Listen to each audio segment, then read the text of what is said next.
Hi all, ഈ ഒരു വീഡിയോയിൽ നമ്മൾ ഡിസ്കസ് ചെയ്യാൻ പോകുന്നത് RBIയുടെ മോണിറ്ററി പോളിസിയുടെ ഒബ്ജക്റ്റീവ്സിനെ കുറിച്ചാണ്. RBI ആക്ട് 1934 എടുത്തു നോക്കിക്കഴിഞ്ഞാൽ നമുക്ക് കാണാൻ സാധിക്കുന്നത് മോണിറ്ററി പോളിസിയുടെ പ്രൈമറി ഒബ്ജക്റ്റീവ് എന്ന് പറയുന്നത് പ്രൈസ് സ്റ്റെബിലിറ്റി ആണ്. ഈ പ്രൈസ് സ്റ്റെബിലിറ്റി എന്ന് ഉദ്ദേശിക്കുന്നത് എന്താണ്?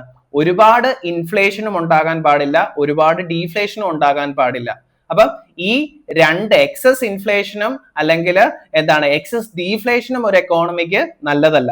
അപ്പം RBIയുടെ ഒരു ഇൻഫ്ലേഷൻ ടാർഗറ്റ് ആയിട്ട് പറയുന്നത് 4% ആണ്. ഇനി അതുപോലെ തന്നെ RBIയുടെ ഇൻഫ്ലേഷൻ അപ്പർ ടോളറൻസ് ലെവൽ എന്ന് പറയുന്നത് 6%, ലോവർ ടോളറൻസ് ലെവൽ എന്ന് പറയുന്നത് 2% ആണ്.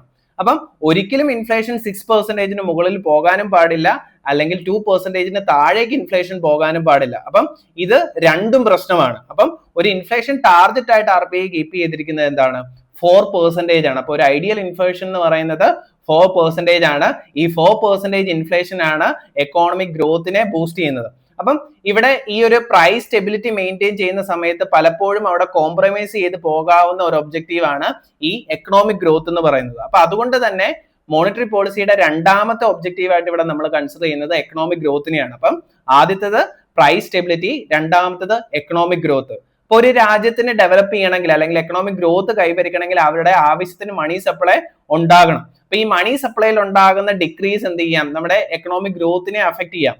അപ്പം ഈ പ്രൈസ് സ്റ്റെബിലിറ്റിക്ക് വേണ്ടി നിങ്ങൾ മണി സപ്ലൈ റെഡ്യൂസ് ചെയ്ത് കഴിഞ്ഞാൽ ഈ കോംപ്രമൈസ് ചെയ്യപ്പെടാൻ പോകുന്നത് ഈ എക്കണോമിക് ഗ്രോത്ത് ആണ്. അപ്പൊ അതുകൊണ്ട് തന്നെ പ്രൈമറി ഒബ്ജക്റ്റീവ് ആയിട്ടുള്ള പ്രൈസ് സ്റ്റെബിലിറ്റിക്ക് വേണ്ടി ശ്രമിക്കുന്ന സമയത്ത് തന്നെ നിങ്ങൾ എന്ത് ചെയ്യണം? ഈ എക്കണോമിക് ഗ്രോത്തിനെ ഇതിനോടൊപ്പം തന്നെ കൊണ്ടുപോകേണ്ടതാണ്. അതുകൊണ്ടാണ് സെക്കൻഡ് ഒബ്ജക്റ്റീവ് എന്ന് പറയുന്നത് എക്കണോമിക് ഗ്രോത്ത് ആയിട്ട് നമ്മൾ പറയുന്നത്.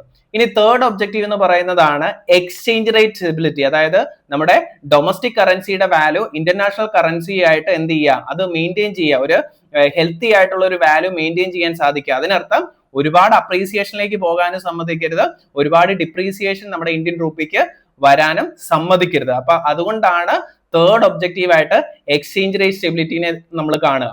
ഇനി ലാസ്റ്റ് ഒബ്ജക്റ്റീവ് ആണ് ഫൈനാൻഷ്യൽ സ്റ്റെബിലിറ്റി. അതായത് പല ഫൈനാൻഷ്യൽ ഇൻസ്റ്റിറ്റ്യൂഷൻസും നമുക്കുണ്ട് അല്ലെ, banking, non banking financial institutions. ഇവരെ കൺട്രോൾ ചെയ്താൽ മാത്രമാണ് ഒരു നല്ല എക്കോണമി ഉണ്ടാകുക. അപ്പൊ ഇങ്ങനെ 4 മേജർ ഒബ്ജക്റ്റീവ്സ് ആണ് മോണിറ്ററി പോളിസിക്കുള്ളത്. ഡീറ്റെയിൽ ആയിട്ടുള്ള വീഡിയോ നമ്മുടെ യൂട്യൂബ് ചാനൽ അവൈലബിൾ ആണ്. യൂട്യൂബ് ചാനൽ നിങ്ങൾക്ക് നോക്കിക്കഴിഞ്ഞാൽ ഡീറ്റെയിൽ ആയിട്ടുള്ള സെഷൻസ് കാണാവുന്നതാണ്. ഇനി അതോടൊപ്പം നെറ്റ്, സെറ്റ്, HSST പോലുള്ള എക്സാംസിന്റെ കോച്ചിങ് ക്ലാസ്സസ് നമ്മൾ പ്രൊവൈഡ് ചെയ്യുന്നുണ്ട്. ക്ലാസ്സസ് ജോയിൻ ചെയ്യാൻ താല്പര്യമുള്ളവർ താഴെ കാണുന്ന നമ്പറിൽ കോൺടാക്ട് ചെയ്യുക. താങ്ക്